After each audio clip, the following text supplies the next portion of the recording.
जय श्री महाकाल। काशी मणिकर्णिका घाट पे जब हम जाएंगे माँ तारा का हवन करने के लिए, कई लोग पूछें कि क्या हम गुरुजी मिल सकते हैं आपसे, और कई लोग पूछें कि आप वहाँ कैसे पूजा करते हो, किन की पूजा करनी चाहिए और क्या करना चाहिए, आप लोग कैसे करते हो। तो मैं अपनी चीज़ बता दूं कि मणिकर्णिका घाट पे जब कोई पूजा करता है तो सर्वप्रथम मणिकर्णिका देवी की पूजा करता है। मणिकर्णिका उन्हीं मणिकर्णिका देवी पे के नाम पे मणिकर्णिका घाट नाम पड़ा हुआ है।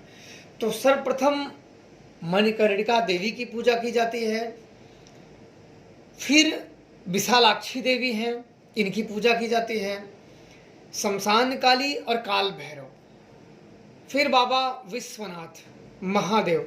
पांच की पूजा अगर नहीं करते हो तो वह पूजा जिन पूजे करते हैं उनकी पूजाएं प्रेत खा जाते हैं, भूत प्रेत पिशाच उनकी पूजाएं खा जाते हैं और उनको प्रेत ही मिल जाते हैं और प्रेत जानते हैं वो जीवन तबाह कर देते हैं। इन पांचों की पूजा पद्धति अलग है। मेरे गुरुदेव ने कहा था कि जब भी मणिकर्णिका घाट पे जाना तो इन पांच शक्तियों की पूजा अवश्य करना। एक विशेष प्रकार के मंत्र मुझे बताए थे इन पांचों के, बोले इनकी आराधनाएं अवश्य कर लेना। एक शिवलिंग का निर्माण करना, काशी विश्वनाथ की उनकी पूजाएं कर लेना, काल भैरव, शमशान काली, विशालाक्षी और मणिकर्णिका देवी इनकी पूजा करना, और मन ही मन वराही देवी की पूजा कर लेना।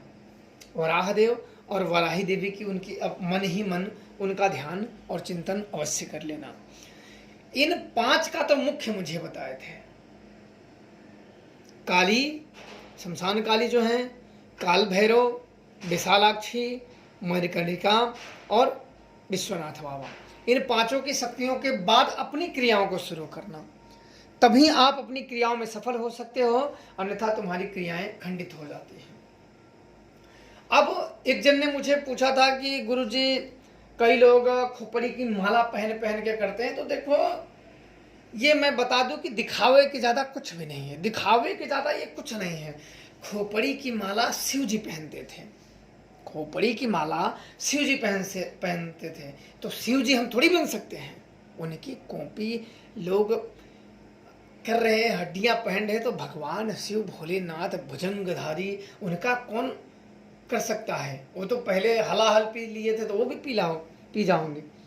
तो ये जो मुंडमाला है वो भगवान शिव गले में धारण करते हैं। मुंडमाला खोपड़ियों की जो माला है, तो मेरे हिसाब से इंसानों को उतना ही अपना दिखावा करना चाहिए कि जितने में वो ठीक हैं, उतना दिखावा न करना चाहिए कि वो शक्तियां स्वयं ही उन पे कुपित हो जाए। आप लोगों की जानकारी के लिए मैं यही बता दूं कि काशी में जब हम जाएंगे, हम इसलिए मणिकर्णिका घाट चुन रहे हैं कि थोड़ा सा हमारी जो हवन की प्रक्रिया हो अति जल्दी संपन्न हो जाए, उतना ताकि समय जो है बच जाए। बाकी मैं कई स्थानों पे जो हमारे पुराने जानकार मित्र थे वो कई जगह मुझे सजेस्ट किए कि 2-3 घाट और हैं, और जहाँ जहाँ वहाँ होगा तो मैं आपको जिक्र और से करूँगा। तो मुझे माँ तारा का, आप लोगों को पता है कि मुझे माँ तारा के हवन करने हैं, तो इसमें इन चीज़ों का अवश्य, कई लोगों ने मुझे पूछा कि आप हवन या पूजा किसकी करोगे, तो मैं आप लोगों को 5 शक्तियों का बता दिया है। इनकी पूजा अवश्य आनी चाहिए, 5 शक्तियों की पूजा अवश्य आनी चाहिए। अगर इन 5 शक्तियों की पूजा नहीं आती है तो फिर आप जानो, आपकी पूजा जाने, कौन ले रहा है कौन नहीं ले रहा है, फिर कल्याण हो।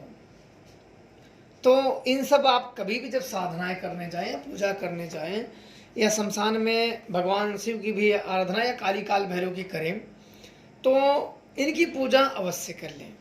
वहाँ एक निश्चित समय पे काली और काल भैरव नृत्य करते हैं। कई अघोरियों का कहना है कि उस शमशान में काली और काल भैरव नृत्य करते हैं, पर यह सच्चा अघोरी ही जान पाएगा और देख पाएगा जो मन, क्रम और वचन तीनों से पवित्र हो। पवित्र आत्मा जिसके अंदर काम, क्रोध, लोभ, मोह, ईर्ष्या, द्वेष, ये जो 6 विकार हैं उससे वो ग्रसित ना हो। और इस दुनिया में सिर्फ पूजा पाठ भक्ति उसने मोह न पाल रखे हों, तभी। अन्यथा नहीं कि ये करना है वो करना है, ऐसे है वैसे है, वो नहीं कर पाएगा। उन अघोरियों का और कई तांत्रिकों का कहना है कि इनके दर्शन करने हैं तो इन सब चीज़ों से मुक्त होना है, तभी आप कर सकते हो। अन्यथा एक पर्दा आपकी आंखों पे पड़ा रहेगा कामनाओं का।